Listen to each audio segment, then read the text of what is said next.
Quisiera empezar haciendo una aclaración que es muy importante. Puede parecer mínima, pero no lo es de ninguna manera. Muchas veces la metodología se entiende o se reduce a aprender a usar métodos de investigación. Por ejemplo, saber entrevistar, saber conducir un grupo de enfoque, realizar una sesión de observación participante, etcétera. Sin embargo, desde con esa concepción que a veces es inducida por algunos de los libros de metodología de la investigación, eh, se comete una simplificación muy importante porque la metodología se convierte en un asunto técnico, es decir, bastaría con aprender una serie de pasos para saber cómo usar adecuadamente un método y eso sería todo.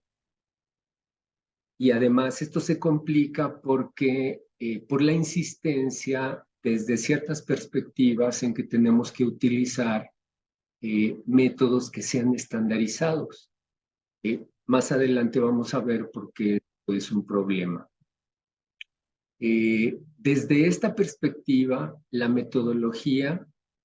es un proceso de producción de conocimiento que incluye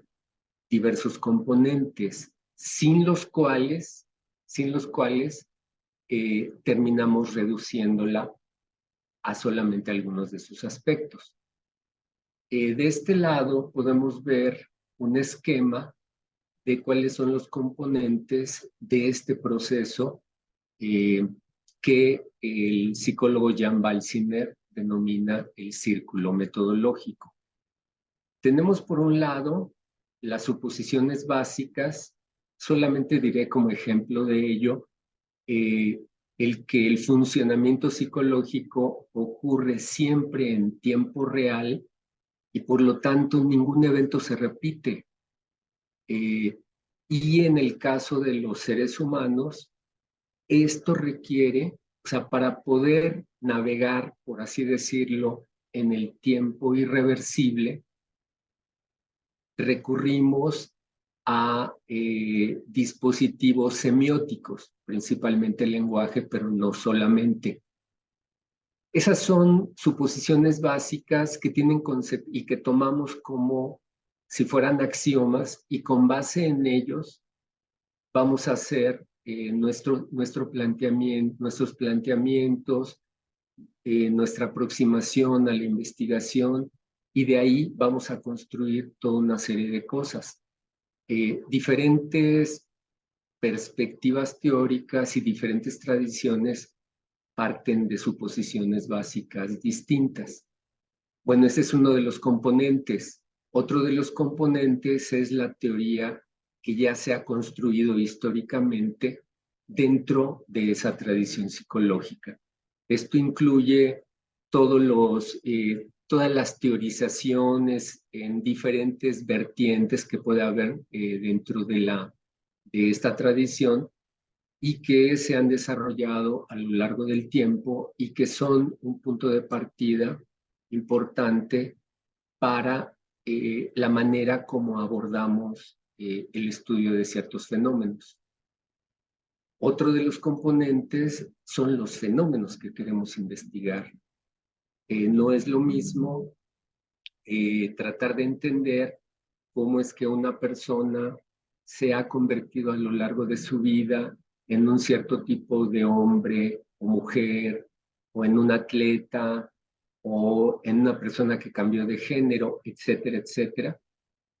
donde estamos enfocados en un proceso de largo plazo que queremos explorar eh, en profundidad con esa persona, que tratar de entender cuál es la dinámica interactiva en la relación entre una madre y su hijo, o entre un padre y su hijo, o en un grupo, en un salón de clase, etc. dependiendo de cuál sea el fenómeno que es de interés para nosotros, bueno, nos recurriremos a ciertos planteamientos teóricos, además, pues partiendo de nuestras suposiciones básicas. Y el otro componente es el de los métodos que se han construido hasta un determinado momento histórico para precisamente abordar el estudio de esos fenómenos. Como se puede ver aquí en este esquema, en la parte inferior aparecen los datos como un componente del círculo metodológico, pero que es un componente derivado. Es decir, los datos que además aparecen, si se fijan, aparecen entre comillas. Esto es así porque nosotros lo que producimos a través de el trabajo que hagamos, las diferentes actividades y estrategias que utilicemos en nuestra investigación, es información, pero que solamente se convierte en dato cuando lo ponemos en relación con las suposiciones básicas, la teoría construida y el tipo de fenómeno que nos interesa. O sea, algo no es de por sí un dato, sino solo lo es en términos de este marco, en este caso, el círculo metodológico, que es lo que le da su sentido como tal, es decir, como dato. Y finalmente, aquí en el centro de todo este proceso está la experiencia intuitiva del investigador. Eso lo que significa es que nunca se trata de seguir una serie de pasos preestablecidos con base en los cuales, como si estuviéramos siguiendo una receta de cocina, si hacemos tal y tal y tal cosa, al final vamos a haber producido el conocimiento que estamos buscando. La experiencia intuitiva implica que nosotros estamos inmersos en lo que está ocurriendo cuando estamos haciendo la investigación y que sobre la marcha tenemos que estar, más bien, no tenemos que estar, estamos tomando decisiones con base en la manera como en cada momento cómo estamos experimentando lo que está ocurriendo, lo que estamos haciendo, la manera como nos estamos relacionando con las personas, si eso está funcionando o no está funcionando, y en ese sentido, si las cosas van marchando bien o hay algún problema. Y muchas veces no podemos explicar por qué nos parece que algo no funciona bien, pero sin embargo nuestra intuición nos lo indica. O sea, sentimos que algo no está funcionando bien y en función de eso tomamos una decisión acerca de qué hacer. Entonces, digamos, en resumen, este es un punto clave. No pensemos la metodología como solamente aprender a usar métodos. Se podrá ser claro ahora, espero, que la elección de los métodos es solamente un componente que habrá que poner en relación con el resto de los componentes del círculo metodológico. Muy bien, entonces, si pensamos la metodología como proceso, ¿qué es lo que esta implica? Bueno, implica considerando los diversos componentes, que no se trata, si recuerdan, había flechitas en ambas direcciones entre cada uno de los componentes, y eso significa que no se trata de una secuencia lineal, sino que partiendo de cualquiera de ellos, a veces regresamos, a veces avanzamos al otro y volvemos a regresar. Entonces, se trata de un proceso que de alguna manera traté de representar con estas espirales que aparecen en las diapositivas, pero que tampoco se trata de un proceso donde estemos, por decirlo así, ascendiendo siempre en la misma dirección. A partir de cualquiera de los componentes, en un momento dado, nosotros podemos regresar a alguno de los otros componentes del círculo metodológico en una secuencia que no está preestablecida. Y tampoco significa que siempre tengamos que regresar a todos los otros a partir del punto en el que nos encontramos en la investigación. Eso es algo que tenemos que ir decidiendo sobre la marcha. Por ejemplo, podemos haber leído muchas investigaciones sobre el tema que nos interesa y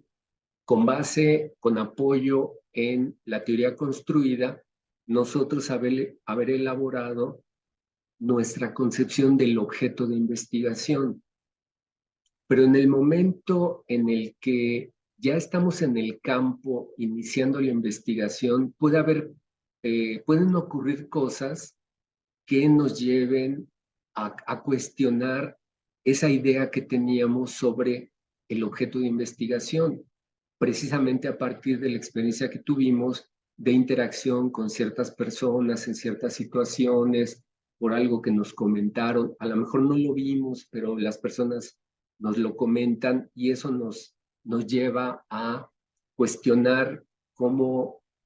construimos el objeto de investigación y nos puede regresar a reconsiderar algunas de las referencias con base en las cuales eh,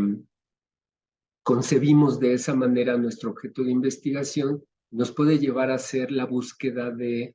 otras referencias que pudieran aportarnos algo en relación con ese aspecto que no habíamos tomado en cuenta y que lo identificamos a partir de nuestra estancia en el campo. Bueno, un segundo aspecto es que se trata de un diseño flexible que se va concretando sobre la marcha. Por lo que decía antes, creo que se puede entender sin mucha dificultad que no se trata de una secuencia preestablecida y lineal que no pueda ser modificada como ocurre en otros tipos de investigación, donde una vez que se plantea el objetivo y las hipótesis y la población y el procedimiento se tiene que seguir de una manera que no puede modificarse sobre la marcha. En este caso, la investigación no procede de esa manera, sino que en estas iteraciones de ida y vuelta entre los diferentes momentos del proceso metodológico, se van tomando decisiones que hacen que el proceso tenga un carácter completamente diferente, es decir, que no sea lineal y que cosas que decidimos, maneras de entender o de concebir que parecían muy establecidas, tienen que reconsiderarse a partir de lo que va ocurriendo en nuestro trabajo. Y por esto mismo, el investigador, la persona que investiga, mejor dicho, todo el tiempo tiene que estar muy atenta a lo que está haciendo, a lo que se está produciendo a partir de eso que está haciendo, tanto en el momento en el que está en el campo, entrevistando, observando a las personas, leyendo documentos de archivo que pueden servir para contextualizar la historia del fenómeno que le interesa, etc. Hay que estar pendientes para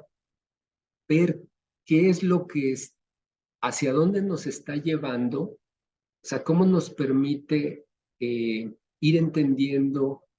aquello que vamos logrando averiguar a través de las actividades que realizamos y si eso es lo que requerimos, si eso es lo conveniente para responder a nuestra pregunta de investigación. Y un aspecto muy importante de este punto tiene que ver con la reflexividad ética, que, digamos, atañe a la dimensión de la cualidad de la relación que establecemos con las personas, que son las que están colaborando con nosotros en esta investigación. Es decir, el requisito de no utilizarlas nunca, de estar atentos a las posibilidades de que las cosas que van ocurriendo sobre la marcha, lo que averiguamos, lo que nos comparten, aunque las personas, digamos, lo hayan aceptado explícitamente la colaboración en la investigación, etcétera, puede en un momento dado surgir cosas que nos hagan reconsiderar si eso es algo que deberíamos de utilizar como uno de los productos de la investigación, porque puede haber un riesgo para la persona del hecho de que eso pues, pueda ser divulgado, conocido por otras personas. Muy bien. Ahora, dado que desde esta perspectiva estudiamos fenómenos o procesos que no podemos separar de sus contextos, o sea, el contexto inmediato y los contextos, digamos, mediatos, que son de otra escala, contextos socioculturales o institucionales, históricos. Esta relación tiene el hecho de que los entendamos como procesos inseparables, significa que en ningún momento el funcionamiento psicológico es algo que esté determinado por el contexto, porque al entenderlos como constituidos mutuamente, como inseparables, en esta relación de constitución mutua, eso significa que el funcionamiento psicológico y los procesos que estamos investigando también juegan un papel en la manera como ese contexto o esos contextos se mantienen, es decir, se reproducen o bien se transforman. Entonces, en ese sentido, no podemos nunca dar por supuesto que hay algo que ya esté dado y que en este caso sería el contexto, y que lo único que interesa es entender algún aspecto del funcionamiento psicológico, sino que hay que pensar que estamos frente a una relación dinámica que nunca termina. Muy bien. Desde esta perspectiva, desde esta tradición, le damos prioridad a comprender la perspectiva de las personas que estamos investigando. Es decir, nos interesa fundamentalmente tratar de entender los significados y los sentidos que para ellas tienen esos asuntos que nos interesa investigar. Y por eso nunca se trata de que desde una perspectiva teórica preestablecida estemos tratando solamente de encontrar una confirmación de lo que podemos asumir desde es decir, desde este planteamiento teórico, sino que la teoría que nos sirve de apoyo es un instrumento para entender la perspectiva de las personas. Es decir, cómo es que ellas lo viven, cómo es en su experiencia. Pero esto, por lo que decía antes sobre la relación entre el contexto y el funcionamiento psicológico, significa que pues esos significados y esos sentidos pues no, digamos, no le caen del cielo a la persona, no surgen de las profundidades de los genes, sino que es algo que la persona construyó, elaboró a lo largo de su trayectoria de vida en determinadas experiencias, en ciertos contextos, en ciertos momentos, y eso es lo que nosotros tratamos de entender. Y por esa razón nos apoyamos en otras disciplinas que nos ayuden a entender, por ejemplo, la historia de ciertos contextos, y hay historiadores que pueden haber investigado, y entonces los trabajos nos sirven como apoyo y nosotros no tenemos que hacer la reconstrucción de la historia de ese contexto, o el trabajo de antropólogos, sociólogos, demógrafos, etcétera, que pueden haber investigado ciertos aspectos que son relevantes para entender los contextos ciertos contextos en cierto momento histórico, y que nosotros eso lo tomamos como un apoyo para nuestro trabajo. Es decir, estamos más bien tratando siempre de ver qué podemos utilizar para nuestro trabajo del trabajo de otras disciplinas sociales o humanísticas incluso. Bueno, por lo que he expuesto hasta este momento, creo que se puede entender que el proceso metodológico, aunque no sea un proceso lineal, más bien que no puede ser un proceso lineal, de todas maneras implica cierta coherencia. No podemos elegir un método, por ejemplo, solamente porque sea popular, ¿no? Porque lo están usando, o sea, hay muchas publicaciones que utilizan ese método, o porque alguien dijo que era obligatorio usar ese método para estudiar un cierto tipo de fenómeno o proceso. Desde la perspectiva del círculo metodológico,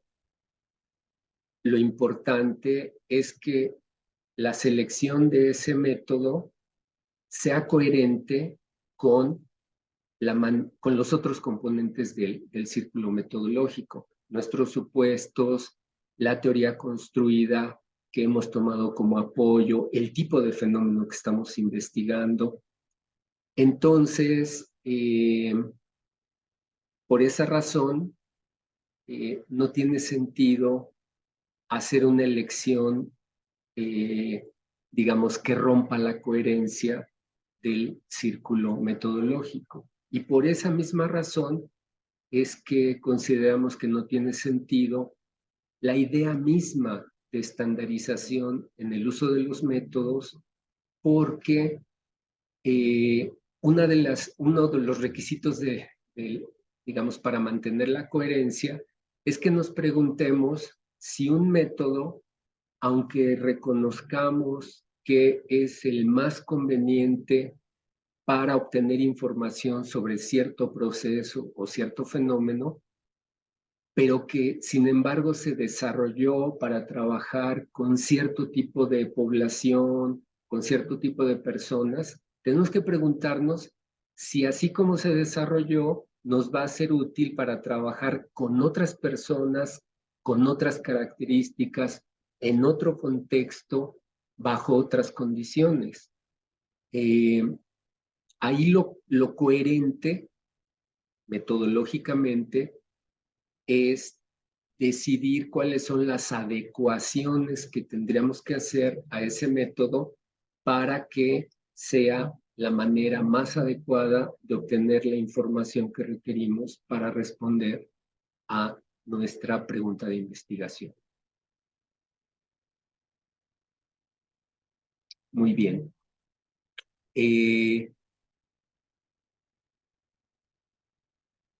Algo que es fundamental desde esta concepción de la metodología es que la información que vamos a producir y que nos va a permitir responder a nuestra pregunta de investigación va a depender de una manera fundamental del tipo de relación que establezcamos con las personas que estamos investigando. Si esta relación no es una relación de colaboración,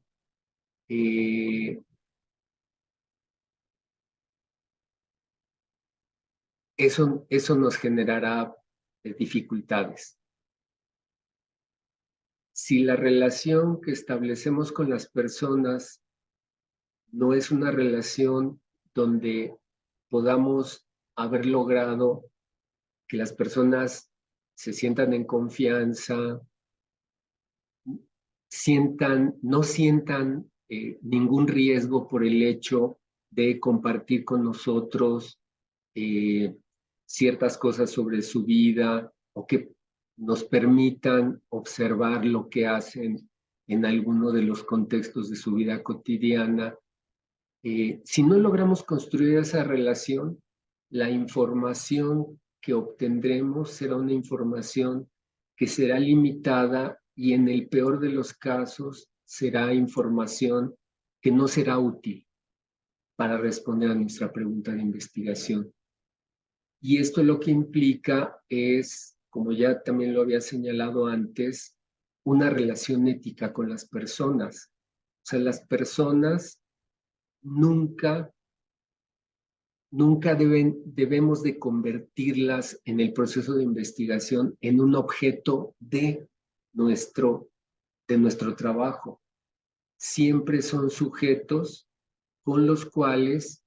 entablamos una relación en la que el trabajo que podamos hacer conjuntamente es algo que la persona debe de sentir como que es algo valioso para ella y debe de tener una idea de eso, por qué será valioso para ella, de tal manera que se logre establecer esta relación de colaboración mutua. Bueno, y un punto muy importante acerca de lo que implica en la relación de investigación desde esta perspectiva de producir conocimiento, tiene que ver con cómo concebimos a las personas y la relación que tenemos con ellas dentro de este proceso.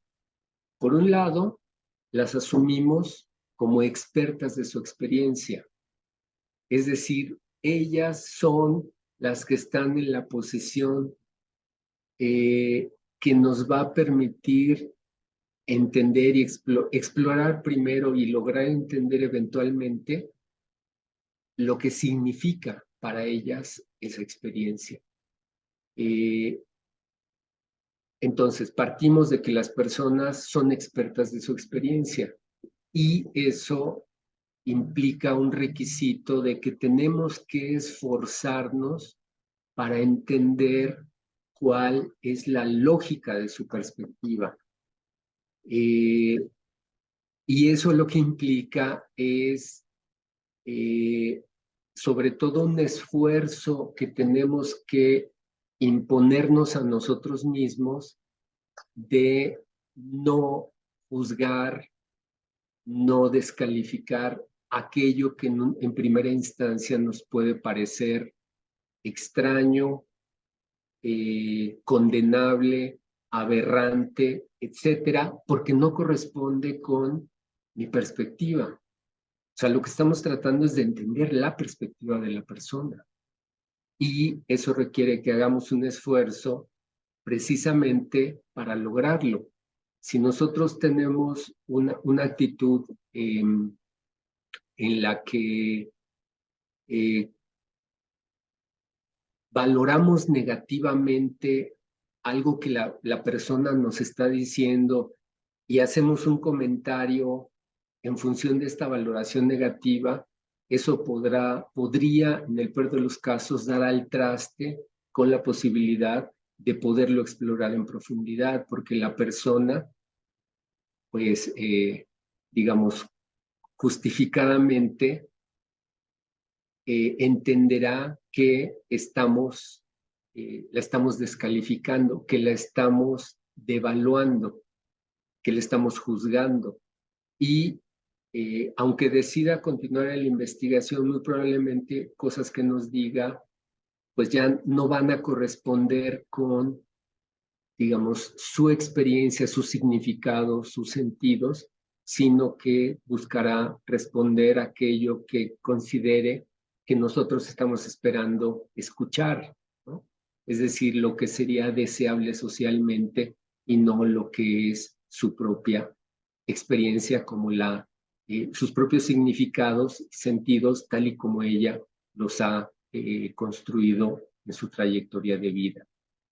Ahora bien, reconociendo de cualquier manera que las personas son las expertas de su experiencia, eso no significa que no haya en la perspectiva, o sea, desde esa lógica, o sea, que todo sea comprensible y todo sea claro para la propia persona. O sea, su perspectiva puede tener sus puntos ciegos, los aspectos de los que la persona no se da cuenta o que da por supuesto y nunca se los ha cuestionado. Y eso también es parte de de nuestro trabajo, identificar cuáles pueden ser esos puntos ciegos, de tal manera que eventualmente eso sea algo que pueda devolverse a la persona, ¿no? Es decir, que la persona lo pueda reconocer a partir precisamente de estar colaborando con nosotros en la investigación. Y finalmente, desde esta perspectiva, el trabajo de investigación no implica una relación unidireccional en el sentido de que yo estoy solamente entendiendo a la otra persona. Y pero eso me deja a mí igual que como llegué, sino que el propio proceso de investigación, en el esfuerzo por entender la perspectiva del otro, ineludiblemente, y lo tenemos que asumir como, o sea, a veces forzarnos a hacerlo, tenemos que hacernos preguntas acerca de nuestra propia perspectiva, de tal modo que como consecuencia de la investigación, nosotros no somos los mismos al final que cuando empezamos, sino que algo habrá cambiado en nuestra propia perspectiva de nosotros mismos como resultado de el trabajo que hemos realizado. Bueno, entonces, aquí voy a volver sobre un punto que ya señalaba más rápidamente. Entonces, dependiendo de qué fenómeno nos interese o qué proceso nos interese, de qué planteamientos teóricos tomemos como puntos de apoyo para nuestro trabajo, etcétera, ahí decidimos qué método o métodos se requieren para obtener la información que nos permitan responder nuestra pregunta de investigación. Y también, por todo lo que he dicho antes, bueno, sobre todo algunas de las últimas partes que he dicho, se puede ver con claridad que los datos no los recolectamos. O sea, no es que los datos se encuentren en alguna parte y solamente los recojamos como si fueran cosas que ya estuvieran dadas. Lo que hacemos es producir la información que nos va a permitir responder nuestra pregunta de investigación. Y esa información la convertiremos en datos precisamente al introducirla dentro de todo el círculo metodológico. Y